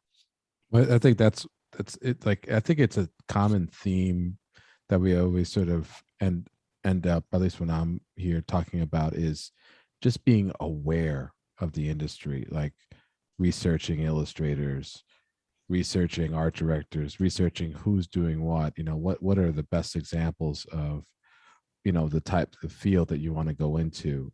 I mean, as a teacher, I see that's like one of the biggest things I see a lack of when students want to enter into a given industry. They can't, they want to be an illustrator or let's just say a painter, but they can't name you someone that they're into or they're looking at, Oh, that drives me nuts. That's And, just crazy. Yeah. That makes me crazy. Yeah. And it's just instilling that, like, no, you have to be aware of this. That's one of the hardest things. And so I think it just starts there. I mean, because you have to be just to work at, in any profession, but like in illustration, I know it seems like a broad term, like you have to be really good, but like if you're not a competent, like a very affluent visual communicator, it's just going to be an uphill battle. Like it's literally everything. And so like the language of drawing, like really understanding that it's, I was talking to a student today, a group of students about, I teach a life drawing class. And so we were talking about the figure and stuff. And they were I was talking about the structure of like the arm or something like that. And talking about what the structure is and what they're saying visually in their drawing and why where the inconsistencies are and why that's causing the drawing to be flat. And one of the students' response was, okay, so I just make this lighter then, right? And I turned to them, I says, if you think drawing is just copying stuff really well, then you're missing the point of drawing. Yeah. And it's like you're visually communicating something with a viewer. Like it's your job. You're setting out to do that. In this case, visually communicate the human figure. But as if you can't do that, then how can you visually communicate any narrative, any story, or a concept that you're trying to get across in your own work? Like that's a prerequisite, to everything. And so I just think that it's like, I mean, that's so huge. You have to be, and I mean, look at us. I mean, we're I need this because I love it, but also I need to practice too because I want to get better. And I remember talking to Dice Tatsumi. Anybody heard of Dice Tatsumi? Oh yeah. Oh yeah. Yeah. So Pixar fame and Tonka House. Yeah. So I met him. I'm good friends with an artist by the name of Randy Barrett, and Randy works at Pixar. He's started as a concept artist. He actually designed the evil. I keep forgetting his name is Zorg or something like that, or the evil Buzz Lightyear's arch enemy. And Randy introduced me to Dice at a show that Eric Timmons. It was a landscape show. Who's a concept artist over at ILM, at least at the time he was. And we were talking about.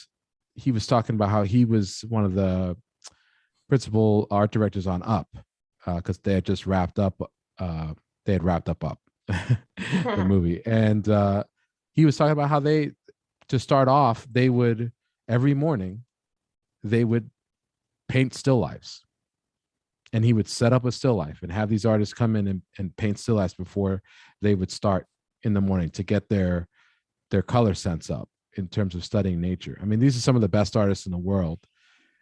So it's obviously he wasn't teaching them how to paint or draw. It was about furthering their skill. And he talked about how he always goes on the, every weekend and he landscape paints with a group of Pixar artists. And it's like, they're not doing that because, they have to. They're not getting paid to do that. It's all a part of, maintaining their skill set and trying to grow as artists. And it's like, if you don't have that mindset on there, it's like, that's the real talent. When someone says, oh, that's a lot of talent. I mean, it's just you're dedicating your life to, going down the path of wanting to improve on yourself. And so that's, I honestly think that's really that first step on that stuff. Like it's, I know I'm going off on a tangent, but it's just like, it's so important. I like It's a drawing really is like good everything. tangent, though. Yeah. Thanks. Ray, was Ernesto Anesmio part of that group? Oh yeah. Yep. He was. Yeah. He was a student at the academy when he was 19. No That way. guy Wow. was so wildly talented, and he went back. He was a freshman at Ringling, and he went back to Ring. This caused me a lot of problems. He went back to Ringling and said, "I had just finished up with the academy, and I realized that you guys don't know anything," and he left the school. Oh, Wow. wow. He was really frustrated with Ringling at the time, and it's a very different place, and Ringling's an excellent school, and some of my favorite artists. How did the Ringling brothers handle that? Yeah. Well, the Ringling brothers did not handle that very well with me. They were pretty frustrated. You know, But it wasn't me. It was Ernesto being 19 years old and better than all of his instructors. Yeah, why would you Talented guy. catch hell for that? Pardon me, Dale? Why would you catch any flack for that? Oh, just because they thought that Gave him the match. we were not being nice to the instructors there. And Oh, what do they think that you it said turns out back? to be exact Yeah. opposite. We had nothing to do with it. Ernesto Damn. was just, I mean, you should see this guy draw. I mean, at That's 19 years incredible. old, he was phenomenal. Yeah, Dale, when your six-figure client stops working with you, you want to blame someone. Yeah, That's right. yeah. They want to blame somebody. I think Everybody that's I've always ever talked with from Ringling, I'll ask them, like, for years, I asked, like, what's the affiliation with the Ringling brothers? They'd be like, no affiliation. And then they're all in denial. Yeah. The Ringling brothers paid, like, that place was built by, right? I mean, like, largely responsible. Yeah. Oh, I didn't know that. Originally, but not the school. I mean, I have people that went to, know people my age that went to school there, and they were literally teaching classes in, auxiliary spaces, and they had no campus really. It was a really small school. It's completely the opposite of that now. Wild Yeah, success. But it ain't a coincidence. It's called Ringling. Yeah. Yeah, it's people. I was led to believe it was coincidental, and then It's not. it No, ain't. it's not coincidental. Yeah, It's like another Julie Marie Dreyfus. Remember that? That's going back to the pre. Hey, and I researched that. Her Spend- dad before he died was worth $5 billion. Yeah. but John, we need to remember the claim was she's the wealthiest entertainer in the Well, world. She's far from. Once her mother-in-law disappears, she might be. Or not her mother-in-law, her stepmother. Nah. You're underestimating. Apologies to everyone for bringing this, ripping Yeah. this wound back, opening it back up. We're gonna have to go back here. No. I understand. Allow me to I'll go to Celebrity Network, celebritynetworth.com. Nice callback to the earlier episode, though. I know. Really? See, Ray knew what would get us there. Ray knew what would get us, create. Yeah. And he was just holding on to that. And he goes, what? Okay, about 7:39, I'm going to drop this bomb. He's like, I'm bored. Let me stir that pot. Let's just see where this goes. It's like, nah, John and Timmy are a little too chummy for my Too liking. chummy? So Yeah. yeah. Oh, man, I'm trying to remember. Bill, you'll remember. There was a musician we were drawing one night, and you and John had said she was the queen of punk rock, and I was like, Debbie Harry? Deborah Yeah, Harry. that's what I thought it was. Yeah, oh, so I was like, I think it's Patti Smith. Patti Smith, yeah. And they were like, no, no. And I was like, I don't even really I'll know. go with you. Patty Smith, yeah, but Yeah. Deborah Harry too. We were all three of us were pretty heated on like, there can only be one queen. We were coming to blows, man. Yeah, we were really, You were. I didn't really care. yeah, right. Sure.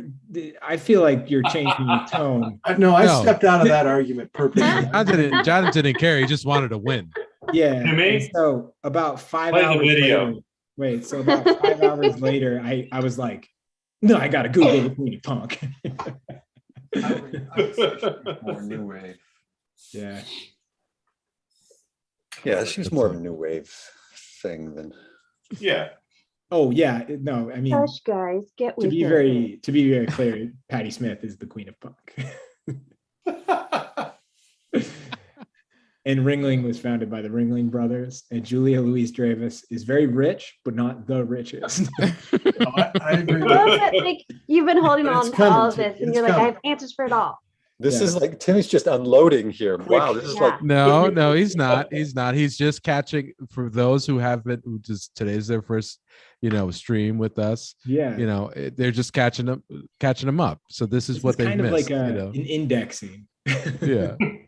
Yeah, it's just trying to, you could post the episodes, Timmy, that happened, and people could go back and rewatch it. Oh, I'll cite wow. I'll cite my sources. yeah. APA format, please. Yes. Of course. Or Chicago. Is that Chicago style? No. Well, for entertainment, you could go MLA, I guess. I think you're thinking Okay. deep dish, Ray. Which, by the way, is a legit form of pizza. That's somebody who comes Yeah. from Queens. Yeah, I think it's pretty It's legit. okay. You just Yeah, kind and you- of there it stir is. it up, There man. it is. Just There like it is. Oh, now you're you're in arguing. New York. You're a New York boy, and you're saying that. It's a different type of pizza. It's like it's its own category. Like, You know? I think it has more in common with lasagna than pizza. Yeah. Like a No, true lasagna deep is dish, about layers, like pie. and relayering. Ooh, my least favorite thing in the world is when they put the pepperoni under the cheese. Yeah. Because you like the that's- pepperoni to be crispy or something. No, It's you just- want the visual. You want the Yeah. yeah. You I want. grew up with like the Ninja Turtles, like yellow pizza. The Okay, cartoon. so Ray, you're you know what I'm Mhm. talking about? right. Yeah. Yeah. So Timmy's basically a person of standing in this. Is what he's trying to say. I would think Chicago would be more associated with cannoli. With what? I like their pizza. I think it's great.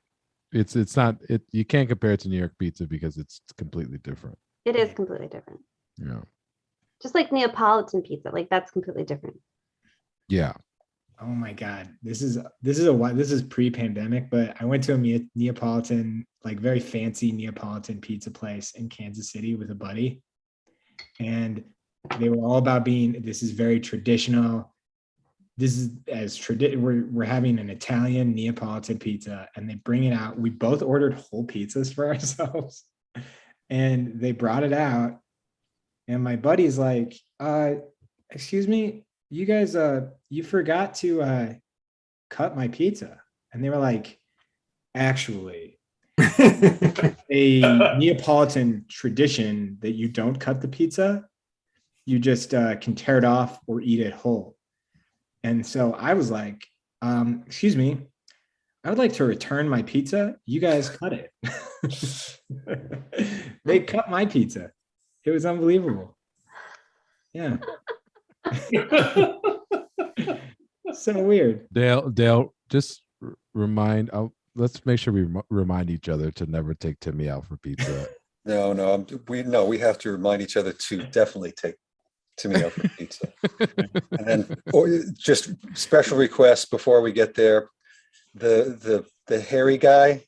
Hairy don't guy. cut the guy who looks like he should be pushing a rock up the hill. Don't cut his pizza. Okay. Any circumstances, don't cut the pizza.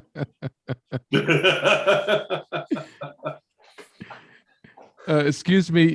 This forgot to come with the complimentary side of caviar. Can you please send it back? We call him Fancy Timote. Yeah, Timote.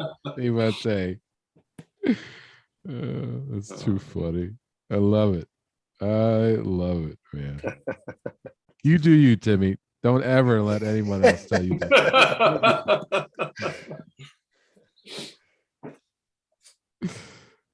I started to watch that Beatles documentary, Let It Be. Oh, yeah? Yeah. Are you a It's- Beatles fan? Yeah. I mean, I grew up with, Sunday mornings, my dad would blast Good Morning to wake us all up for church. Oh, So that's like, nice. That's nice. That's cool. I was raised on the Beatles for sure. Yeah. So what do you think? I like it. It's really interesting because like there's no one over talking. There's just some captions kind of explaining context of situations, but they're just kind of letting you live in that time. I think it's fascinating. I'm really enjoying it. Have any of you watched it yet? No, I've got to just pull the trigger on Disney Plus.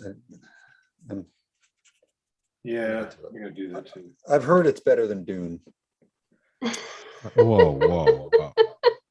Listen, I Yeah, already apology to apologize the- for And being now a Dune Dale bro. stirs the pot. Yeah, apology to the resident Dune bro. Cassandra, you know.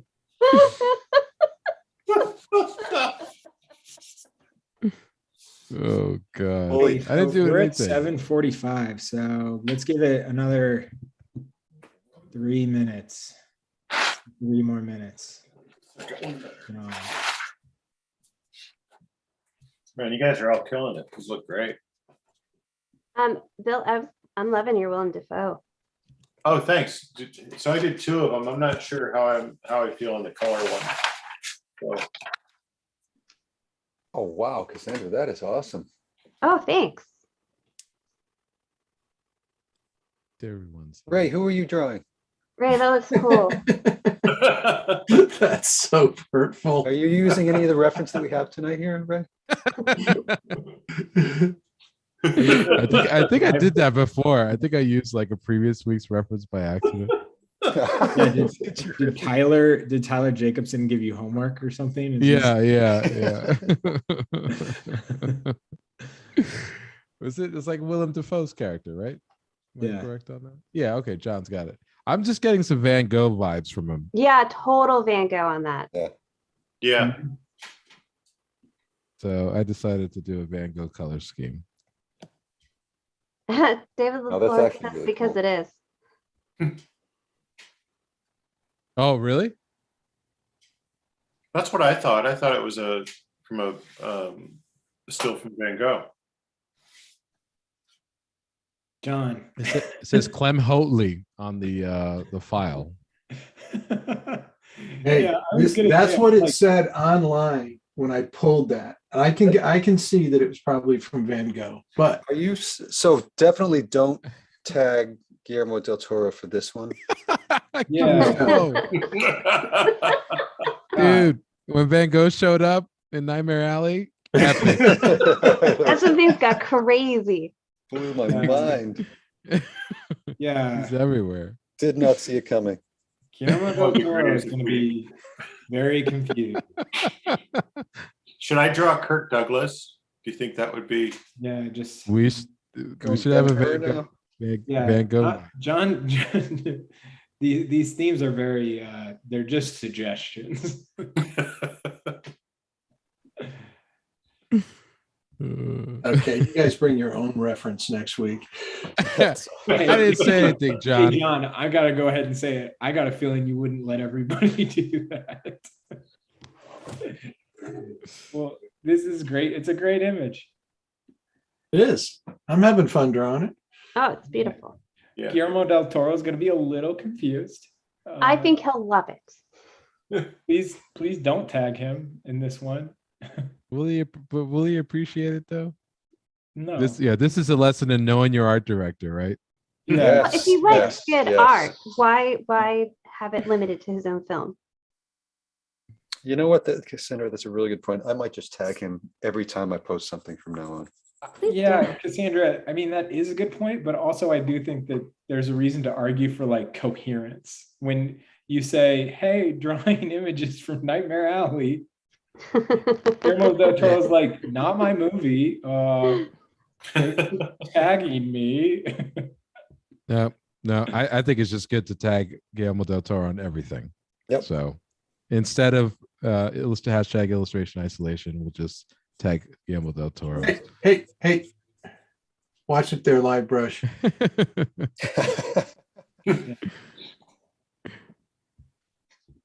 We're gonna talk about the Buffalo Bills not be able to get beyond the 6-yard line. Oh God. Hey, Okay. before we, Well, that before was we jump into incredible. sports talk, gonna cut us Incredible off. display. All right. I don't know. I need like an air horn for this room. Okay. We are at the end. So everybody start posting your work. Hashtag illustration isolation and add visual arts passage on Instagram. Do not post this on Twitter. And we're gonna check out the work. In a couple minutes, we'll move over to social. So in about 2.5 minutes, John's slowly gonna move to his computer. But please post your work now. Don't wait. Pencils down. I'm having fun drawing Vincent. Yeah.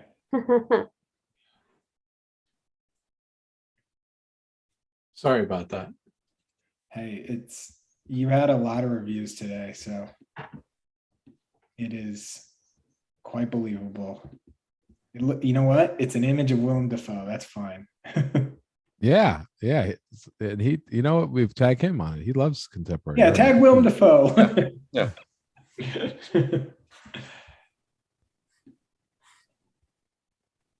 I think Visual Passage should just like post a bunch of these images on Twitter and tag Guillermo. Yeah, that's what we'll do. I was gonna say there was in where I went to grad school, they have like this, after your midpoint review, you get a chance to work on your thesis, and you can have anyone you want basically to study with, and for your to do an independent study with, and the college would pay them. And so a film student actually asked, because it was in San Francisco, actually asked Francis Ford Coppola, like just went to see if he would be like somebody who would help him do an independent study with him, and he said yes. Wow. Isn't that crazy? So you That's just so don't know cool. until you ask. Ray, this is someone you know, or this is? No, that's what I heard in school. It's like that's just basically like you never know who'll say yes to it. So That's so you cool. should just Was that the promotional material from the Academy of Art? no. We don't know this. We can't post the student's name or work or anything. but- Yeah, no. It was Bill Mon that was saying it. So he was, so. Yeah, you know what? I'll go on the record. If any visual arts passage student gets Francis Ford Coppola to assist them for a semester, John and I will pay for it. Or Guillermo del Toro. Yeah, go Or ahead. Guillermo. Yeah. Yeah, or Guillermo. On the topic of Francis Ford Coppola, this is like a month ago. I was at Rush Wade. There's a producer there named Nathan Kincaid, and he was telling me when he was a film student, he finished his student film, and they got into like a festival, and they were going to be doing they were going to be showing it, and they were doing like final edits, and he was at a cafe in San Francisco, and Francis Ford Coppola sat outside like 2 tables down from them. And he said he was about to say hi to Francis Ford Coppola, and he saw a stranger come up and just nervously, have this fan interaction. And Francis Ford Coppola was like, okay, nice to meet you. Thank you. And then he said it made him so much more nervous because he was like, oh my God, that was humiliating. I can't let that happen to me. And he was like, I gotta do this right. And he says he was there for like 2.5 hours trying to figure out how to talk to Francis Ford Coppola. And he said during this period, he saw like 15 people get like just not humiliated, but like just strike out. Just like, Yeah. Francis Ford Coppola says one words, hello, thank you. And then because he does not want to have a conversation with these people. And Nathan knows Italian really well. And so he like finally was just like, so I yelled at him in Italian from across the cafe. And he said it caught him off guard. It caught him so off guard. And then he asked him for advice on his film on final edits. Oh, And, no way. Yeah. And he said Francis Ford Coppola gave him like 10 minutes of his time. It's really cool. Oh, wow. Wow. So that overthinking was worth it. I guess. Yeah. He said, he goes, oh man, I just saw one person after the other just like strike out. He said it was so humiliating. I feel like his chances would go down with each person going after. I wish I knew what he said in Italian and I wish I knew how to like deliver it, because the way he tells the story, that's like, of course, of course he was like, whoa. Like it was a big swing, right? Wow, that's awesome. Okay, I just refreshed for the last time. All right. And as soon as we get through this Doug Bell's online portfolio here, Yeah. Okay. Todd, we'll step into tonight's work. Oh wow. Oh, wow, look at those. Look at those. Wow. Oh, that looks fantastic. Man. Nice, Nice. Gary. Yeah. They still haven't installed that ban button, huh?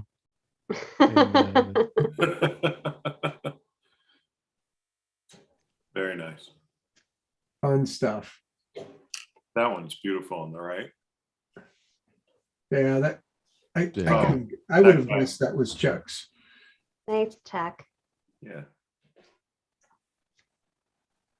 I bet Chuck's thinking. Oh, I should that's do that cool in in the Francis middle. Ford. I know that's Devin, right? Okay. See what I mean? We have to show all of Devin's work tonight because we gave him a hard time earlier. Also, it's his last night with us. So, Oh, that's cool. Honestly, Nice. Oh, yeah. very nice. the LeBlanc Empire Beautiful. starts tomorrow. Good stuff in here. Oh, Yeah. that's great. Oh, that's Ooh. cool. That's man, cool. That is awesome. That's really good.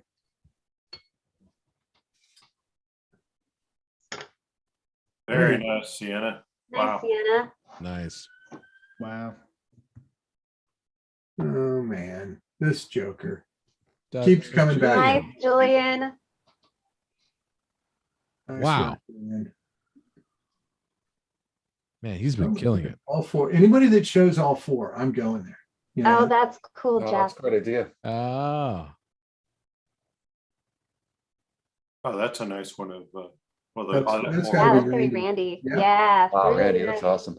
Beautiful drawing. Bill, it was you this morning that said can't put too many wrinkles on him.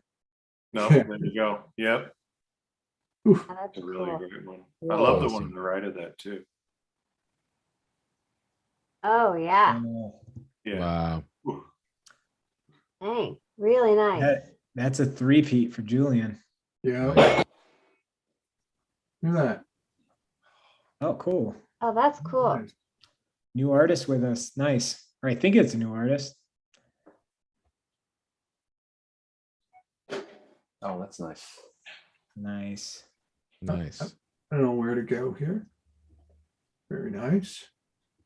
That looks pretty fun. Oh, that's cool. Nice, Jeff. How many did you do tonight? We already saw 4 of his. Well, this is okay.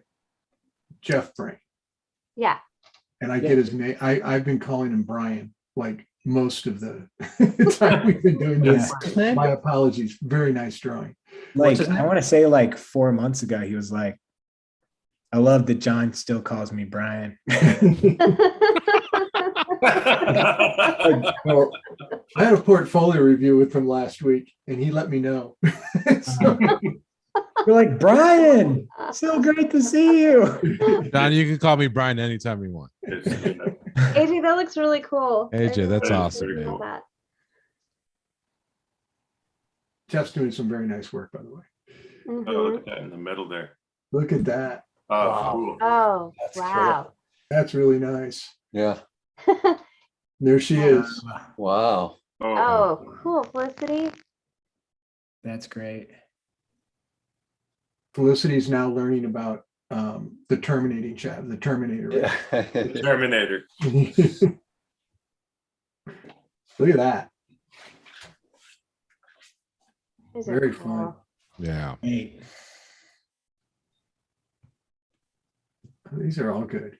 Yeah, these are amazing. Ooh, Oh, look at that. Yeah. Oh, Cool. really Over nice. on the, Yeah. over on the left too. Really nice.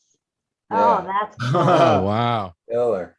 That's so That was cool. really cool. Really good Oh, good. The job. one in the middle is good too, but I can't. Yeah. I'm trying to control myself. I not gotta clicking. move.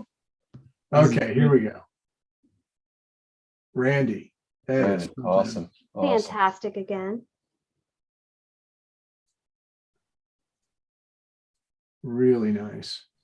Bradley Cooper's got to be most handsome man, and I mean, oof, that jaw and the hair. Deep thoughts by Timmy. I think they're surface thoughts, Cassandra. It's a TikTok video. TikTok. Timmy's TikTok. Okay, we'll have a Bradley Cooper, Brad Pitt. George Oh my God, Clooney. I would love a Hollywood hunks night. Yeah. Oh, that'd there be you so go. fun. Yeah, Hey, there's the arrow. I don't go there anymore though. Oh, Yeah. wow. We know we Wow. get in trouble. Oh, that looks Whoa. beautiful. That looks Oh, absolutely beautiful. AJ, that is so Yeah, nice. AJ, Awesome, man. that's gorgeous. I would send that to Guillermo. Yeah. Tag him in that. Mhm. Look at that one. Oh, that's so cool. Freaking artist. Yep. The Boston accent made that. Yeah. That's nice. That one's great too. Yeah, that's Oh, really nice. So many good ones. yeah. Oh, that's lovely. That's so cool. That's got Paul. Very nice. I'm impressed with all the people that included the snow. Yeah. Mm. Dark. Oh, lovely. That nose is awesome. Hmm. Love that nose. Very nice, Felicity. There's Jeff again. Very nice. Jeff, that has like a Die Hard quality to me. Yeah. Yeah. Oh, yeah. Yeah. Welcome to the party, Wow. Brad. Love it. Come What'd you in, say, Ray? have a few drinks. Right, what was that? Come in, have a few drinks. Yeah. Come out to the coast, have a few laps. Oh yeah, that's what it is. Yeah. Are we gonna have like a holiday movie episode? That's really Oh good. my That's God. really nice. Wow. Wow. Die Hard would be a really fun Christmas episode. Oh, Oh, Jeff we just should said do he a watched Die Christmas Hard 2 story. days ago too. This is hilarious. Oh, look at that. Wait, Jeff, did you watch Die Hard 2 days ago or Die Hard 2 days ago? Oh, is there a comma required for you on that one? Yeah, there is. Yes. Well, I'm, Jeff, that's I'm embarrassed to amazing. say. You That are is- such a snob, Timmy. That is Timmy, just, He was an English major. Marcia and I you're a watched real Die diehard bro, the other night. bro. He got specific. It is Die Hard that 2 days ago. He's a diehard fan. And what did my wife say about Die Hard after she's seen it 3 or 4 times? She goes, I don't get how can they call this a Christmas movie? Oh, it is so a Christmas movie. There's no question. It's like the most Christmas. That previous piece is so delicately done. It was beautiful. Yeah. That's Look at that. beautiful. Look at Oh, that. wow. Wow, that is lovely. Man. Oof. Very well done. Hmm.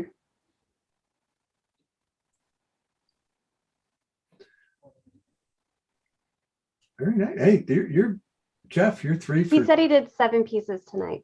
wow. 7 Oh, what is pieces. that on the right? Yeah, I love that one. That's really That's nice too. cool. That is cool. Didn't completely finish it. Do not touch it. I'd touch that. That's awesome. Yeah, that's cool. Yeah, that's Yeah. great. Well, we do need to start talking about our holiday episode. So Yeah.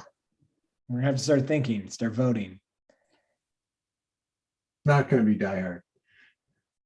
It's gotta be Die Hard, partially though. Why does it Well, have to be? hey. Can it be like one picture from Wait a like second. different holiday Wait, did films? Tim O'Brien This all, sneak in this here? all depends Yeah. on schedule, Ray. I want you to listen to this. About 4 months ago, Chris Payne sent me some Great Expectations from the original movie, some imagery that's unbelievable. And Okay. Chris is in the middle of doing a studio remodel right now. It may not happen because he couldn't join us tonight. I think we gotta go with crowd pleaser on holiday episode. We'll talk. Yeah. Christmas Story. Yeah, So let's do a hand. I like People- Interesting. All I'm doing is getting pushback and flack. And oh, look at that. I know that's not from here, but Yeah, that's great. Yeah, that's That was great. from still, that is last an week. Oh, exceptional. thank you. Yeah. Yeah. I'm going to kind of scroll up a bit. I mean, I want to know why Tim O'Brien wasn't following any of the reference. Yeah. Just did his own thing there. Right? It's a nice painting, but it looks nothing like Willem Dafoe. That's not Tim. And That's that not Tim. is. I love his work And so Baker. much. Yeah. That's nice. Isn't that great? Ah, so Wow. good. All right, everybody. This was great. Very fun night, everybody. Thank Raymond, thank you you. for joining us. Dale, Cassandra, Bill, Timmy. It was really fun. I hope that I hope you all get the attention of Guillermo del Toro. But I wouldn't go with the Willem Dafoe. Dafoe. Lesson of the night: get to know your art director.